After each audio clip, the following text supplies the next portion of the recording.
गर्मी का न्यूज तापमान रिपोर्टर।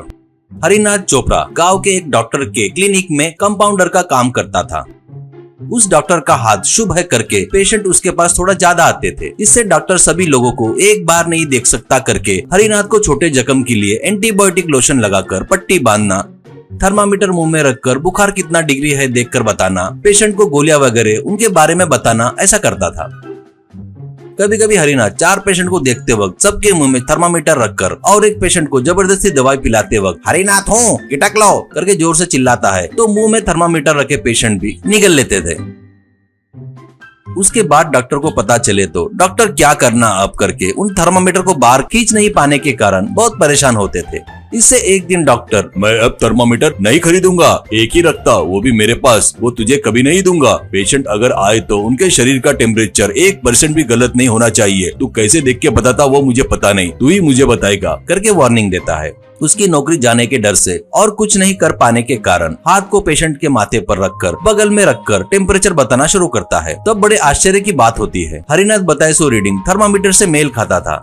एक दिन एक बड़ा आदमी कार से आकर हरि से, तुम्हारे पास जो पावर है जिससे इंसान के शरीर को छूकर तापमान बता रहे हो, ऐसा कहते हैं, मैंने सुना है इसके बारे में, तो दरवाजे के बाहर हाथ निकाल कर तापमान बताओ तो जरा देखेंगे, ऐसा कहता है। वैसे ही हरि हाथ बाहर निकाल कर 35 डिग्री है करके बताता है।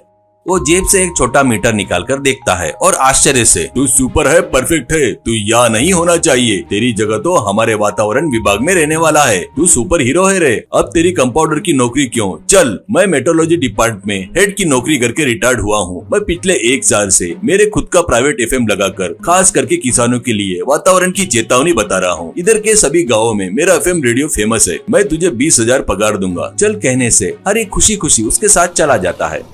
हरि जब से ऑफिस में नौकरी पर चढ़ा है तो कुछ दिनों बाद ही मशीन पर आधारित रहकर वातावरण की सूचना चेतावनी बताने से अपने हाथों की पावर धीरे धीरे खो देता है। लोग भी कुछ समय तक FM पर वातावरण विभाग से आने वाले सूचना, हवा तूफान की चेतावनी पक्का बताते थे, पर अभी सभी गलत हो रहा है करके वो लोग आपस में बात कर रहे थे।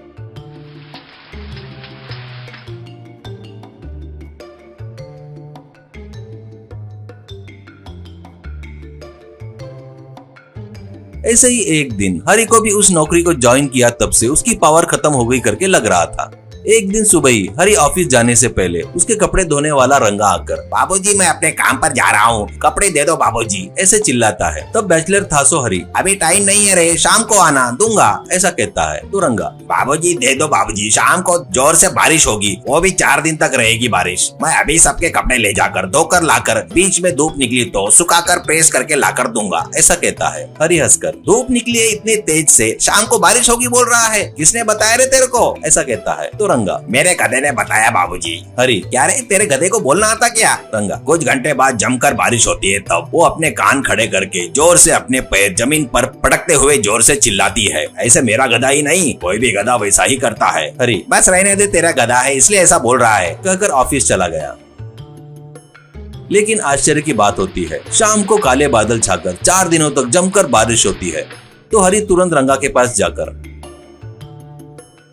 रंगा हमारे ऑफिस में रखे लाखों की मशीन से तेरे गधे अच्छे है रे, पता चल गया मुझे, ये बात मैंने अपने बॉस को बताया, वो सिर्फ किसानों के लिए एक वातावरण केंद्र चला रहे हैं, मेरी बात बोले तो उनके लिए वेद वाक्य है। मैंने तेरे गधे के बारे में, उसके भविष्यवाणी के बारे में उनको बताया, वो तुरंत हमारी मशीन बेचकर 25 गधे खरीद कर आजू बाजू में गाँव के खेत के पास हमारी डोंकीज प्रोडक्शन कंपनी के लिए एक ब्रांच बनाकर एक गधे को गर्मी और बारिश का तापमान में रिपोर्टर रखकर किसानों के नजदीक रख दिए है। उनका एक सपना है, एक उद्देश्य है, ऐसा कहता है। रंगा भी खुश होकर, अपने खाना देने वाले किसान के लिए तुम और तुम्हारे मालिक जो कर रहे हैं ना, वो देखकर भगवान भी खुश होगा बाबूजी, कहकर खुशी से मान जाता है।